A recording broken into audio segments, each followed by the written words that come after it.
স্বাগতম নতুন আরো একটি এপিসোডে। আপনারা দেখতে পাচ্ছেন যে মাধ্যমিক উচ্চশিক্ষা অধিদপ্তর একটি নোটিশ আপলোড করেছে স্কুল কলেজ বন্ধ ঘোষণার। চলেন আমরা দেখে নিই এই নোটিশটিতে কি রয়েছে। আপনারা অবশ্যই জানেন যে বাংলাদেশে প্রচুর গরম বর্তমানে, আর এই গরমের মধ্যে আরামের জন্যই হোক আর নিজেকে সচেতন করার জন্যই হোক, মাধ্যমিক উচ্চশিক্ষা অধিদপ্তর সমস্ত স্কুল কলেজ আগামী 28 এপ্রিল পর্যন্ত বন্ধ ঘোষণা করেছে।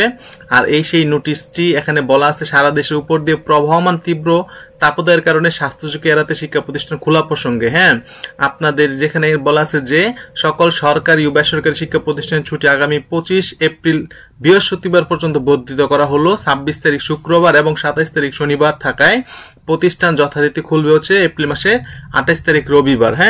তবে আবার উন্নতি অবনতি ঘটলে এই আদেশ পরিবর্তিত হতে পারে। তার মানে যদি এইরকমই থাকে বা আরো যদি খারাপ অবস্থা সৃষ্টি হয় তাহলে আবার এই আদেশ পরিবর্তন হতে পারে। যাই হোক, সকলকে স্বাস্থ্যবিধি মেনে এবং সতর্কতার সাথে চলাফেরা করার জন্য পরামর্শ দেওয়া হলো।